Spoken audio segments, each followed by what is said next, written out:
Billy Donovan speaks out about the expectations for the Chicago Bulls over the last 26 games. We're also going to be looking at a CBS Sports.com article that suggests that the Chicago Bulls front office is dead last in the NBA. This is your host, Rico Greenhowe, and you found yourself on another episode of Bulls Digest. And so today we are looking at Billy Donovan and what he had to say to the media. I believe this happened actually before the New York Knicks game, and just really talking about the expectations for this team, really what we can expect from Billy Donovan down the stretch of the season. And then also we'll be looking at an article that is posted on CBSSports.com talking about why the Chicago Bulls are ranked dead last in the NBA. And so before we go ahead and jump into the content for today, wanted to remind you that 67.3% of you that watch are not subscribed to the channel. So make sure that you go ahead and you slam dunk on that subscribe button, as it means a lot to us as we try to reach our end of the season subscriber goal.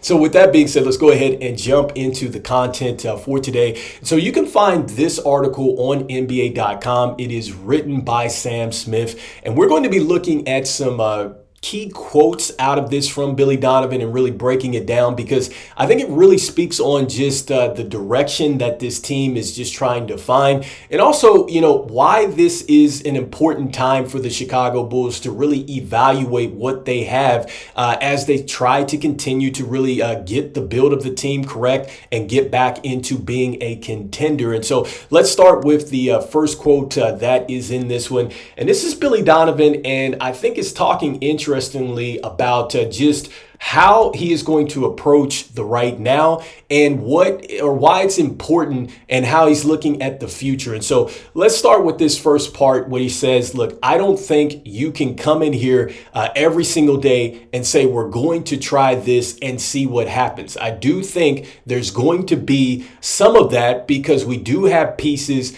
and we don't know what combinations of players look like. All right, so starting there.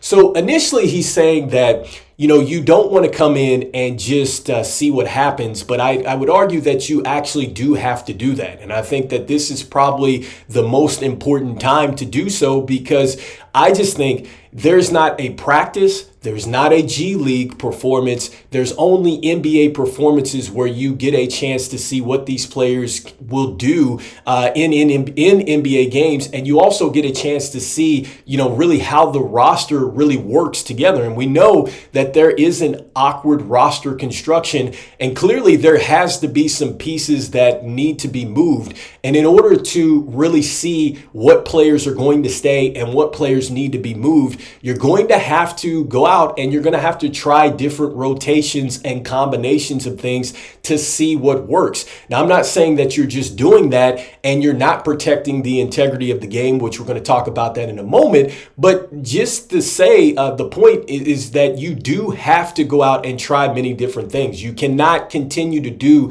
the same things that you have always done, or else you're going to always get the same results, and it's never going to be enough with this team. And so another thing that Billy Donovan talks about, which is interesting here, is the future of the team. And so before that, he's talking about Kevin Huerter, he's talking about Trey Jones, he's talking about Zach Collins, and talking about, how they respond.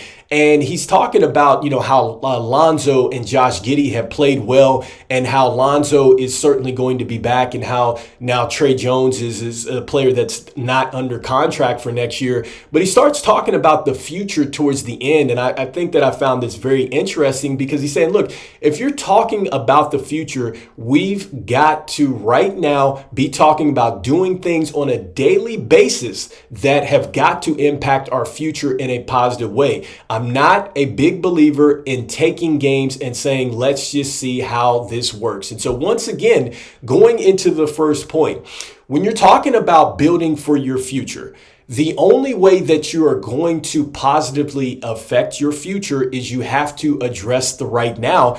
And the right now is that you do not know what players you want to have on this team. You don't know all the skill sets from each player. You just don't. I think that when you look at Trey Jones, right, for an example, we're seeing that, yes, he could probably be a solid point guard out there for you, but you do have a lot of guards here. You have Josh Giddey, you have Lonzo, you have Kobe White, you have Ayo. And so as much as he's talking about these new additions, look, there's still some stuff to be worked out here with the players that were already here because, does it work with Josh Giddey, Kobe White, and Ayo in the backcourt? Like, that's something that you're only going to figure out over the last 27 games or so. With Zach Collins, if you're moving on from Vooch, that suggests that Jalen Smith is going to need to get out there and play some center minutes and really play with some of the starters. I'm not saying that you just bench Vooch or anything like that, but you need to proactively start to put him in situations that he very much will be in maybe in the future.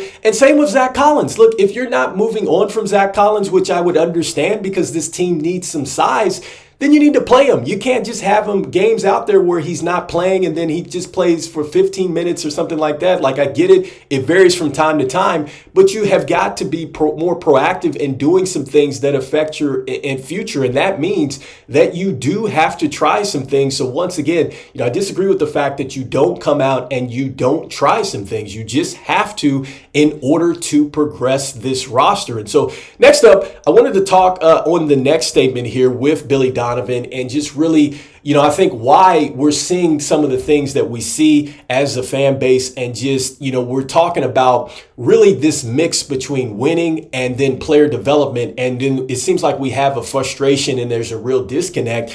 And then when you see a little bit more about Billy Donovan and just really what he's talking about here, he's talking about not sitting there in NBA games just to try this and see what it looks like. He's saying that's not him.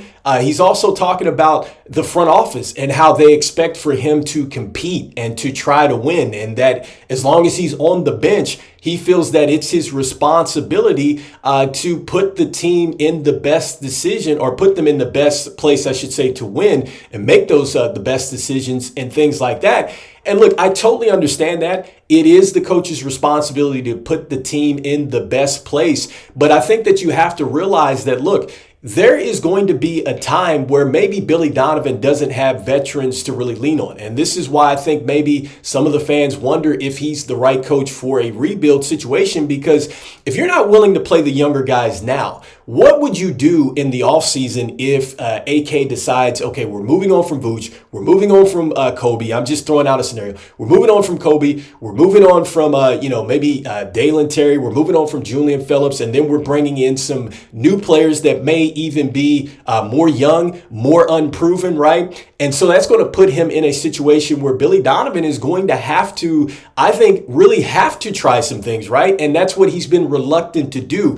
And so I love the fact that he wants to, really protect the integrity of the game. I think nobody in the NBA necessarily goes out to tank. I don't think that our younger players are in the business of tanking either. I think that they're out there, they're trying to play hard. They're trying to maximize everything that they can do. But I think that you have to just come to the realization we're not winning an NBA championship right now. We're not in a situation to even compete, I would say, in the outright playoffs if we qualified for it. And we just don't have the team right now to just be even talking about the NBA Finals. We're not there yet. We want to get back to that. And you just have got to see what you have with this team, because I think if you don't do that, you're going to run into a situation where you're either going to get rid of some players that are going to go off and be very good, right? Because we've had situations where we've said, man, why did we not keep those players? And it's because maybe we didn't get a chance to evaluate them or put them into the proper place to be successful with the team and the way we built.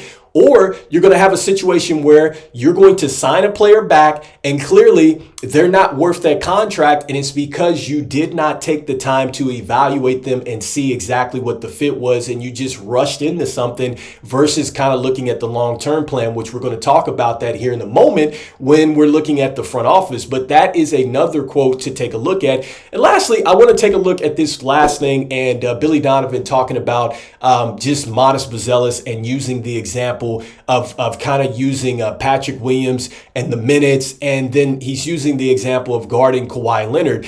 And he's saying, like, look, I'm not saying that we wouldn't give Manas Buzelis a chance against Kawhi Leonard, but maybe Patrick's a better matchup for him. I'm not saying we don't try Manas there, but you can't just keep doing that if it's not working for the group, because you have to look at the whole group as coming back. So he's talking about, again, this focus of the group and talking about, okay, you have to do the best thing for the team. And I totally understand that. But here's what my pushback would be there.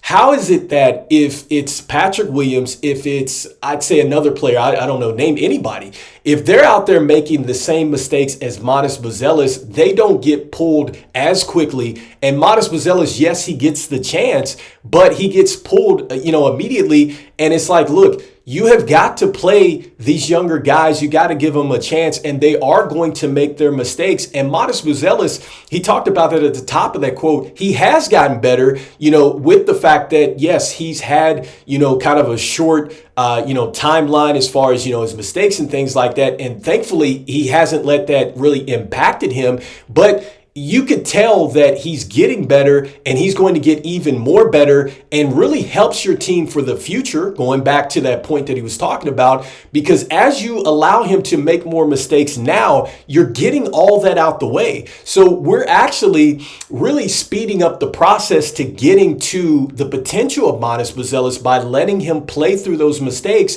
And also, too, saying to, Patrick Williams and people like that, you talk about accountability. It's time to start holding those players accountable and saying, look, if you're not getting it done, yes, even though this player is a rookie or they're a younger player, and yes, they've been sitting here, we're still going to give them a chance. And if they respond, we're going to go with that. And so I think that that's ultimately what it comes down to. And that's player development, and not just going with a shortened rotation to try to win. And so next up, lastly, I want to jump into this point that was made on CBS Sports, and talking about the Chicago Bulls and the front office, and just why they've ranked 30th in the NBA. And so if you want to check this out, this was done by Sam Quinn of CBS Sports. And so it's a terrific article if you want to check that out, just ranking all 30. And so I will tell you that the first front office is the Oklahoma City Thunder. And so go read about that. He does mention Josh Giddey a little bit in there. But for the Chicago Bulls, look, he talks about 4 points. And he talks about the first one being that, AK and this front office seem to be really focused on just the play-in situation. It's almost like, and he talks about the point of, look, 36, 37, 38 games seem to be acceptable for AK, and it's never been raising the ceiling and really with these expectations. And so that's number one, why it is the 30th ranked front office. Number two, he talks about the no plan, and he talks about one of the statements that Billy Donovan makes in saying that he would rather have a team of 9 or 10 good players. And that goes into really what we've been talking about with Billy Donovan. He's telling you that he's not just going to see what happens.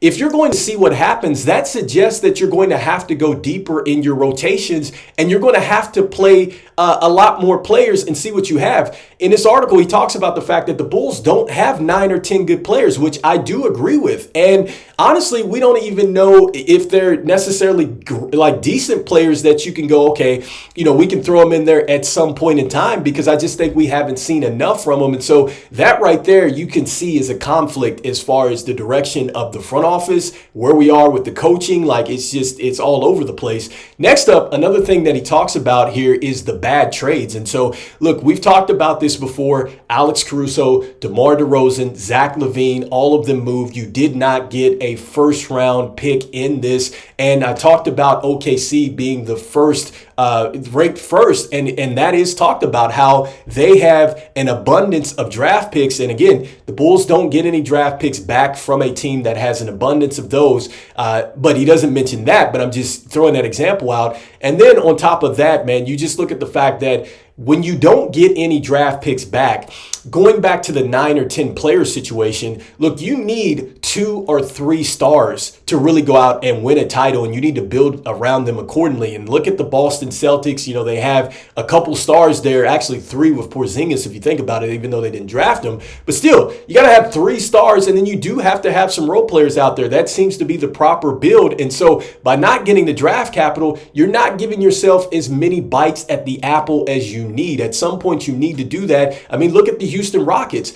Their team is constructed of draft picks that they have gone off, they have gotten, and they are starting to pan out. Next up, he talks about bad contracts. And so with bad contracts, look, one of the things that he points to is the Patrick Williams situation. And so, look, I know Patrick Williams is in the first year of a 5-year deal. It's yet to be seen what is going to happen with Patrick Williams. Look, I know that it's the no excuse tour. I do agree with that. And yes, it does look bad right now. He's already injured. He's had like a little bit of a setback with the foot he got surgery on. And I think everybody has clearly saw that if you're a forward-thinking franchise, you don't go out and give a player the 5 years like that without seeing what the market is offering him. And also, too, you don't put a situation out there where the player has the control at the end with the player option. You don't make it that. I would say you make it a team option and you cut down half of these years that you went out and gave him. I think that that's something that maybe you could have saw in, 2 or 3 years of seeing Patrick Williams. I know one of those years he was hurt, but still, I think it has to be still more of a prove-it deal, and that's not what we saw. This team didn't go out there and say, hey, you've got to prove it. It's almost like they just blindly believed. And now we're in a situation where we have to see what is going to happen with that. And not saying that that money that's allocated to him is, bad money in the sense that it's going to tie up a whole bunch of money, because as the salary cap goes up, clearly $18 million is not going to be a big deal. But still, you can't continue to put yourself into those type of situations, especially if his trade value goes down, because that could be the same thing that happens for other players that you have to go to the negotiation table with. And we do have to give him some credit on Ayo and the Kobe White situation. Those contracts are good, but now he's got to get ahead of that before that 140 rule and the extension. So lastly, the ownership. And so in this article, he talks about the ownership and just the front office, and they're just reluctant to spend. He says that 6 teams spent less in total tax dollars. And so we've talked about that before a little bit. I know a lot of people in the comments talk about ownership and just the way that they spend. And so we know that that is an issue. But I love how he summarized it at the end, that, ownership really operates in a way that they want to maximize revenue and minimize costs. And I think that line is it's powerful. I think it hits right to the point of what is going on there with ownership. And so anyway, let me know in the comments what you think about these most recent statements with Billy Donovan and what he is expecting. Do you think that, look, there has got to be a balance between winning basketball games and player development? Because at this point in time, this team is not a contender. It's not going to make a whole bunch of noise. A play-in situation really does nothing for us. This is a team that has to really seriously get a better direction, and it has to get this roster together. You need to evaluate a lot better. So let me know what you're thinking with Billy Donovan, what he's talking about here. And lastly, let me know what you're thinking with these rankings on CBS Sports. Do you agree that the Chicago Bulls are dead last as far as a front office? I'd love to hear your thoughts there. So I just want to thank everybody out there for liking, sharing, and subscribing to the channel. It means a lot to us here at Bulls Digest as we try to reach our end of the season subscriber goal. And look, the Bulls do play the Phoenix Suns today, so we will be back on the post game. And so, look, I say it all the time, the Bulls need to get a direction. They need to get an identity as a team. And there's so many other things that really need to click together from top to bottom for this team to turn it around. So I'm hopeful. And as I always say, go Bulls. And I will see you guys on the post game. All right, peace.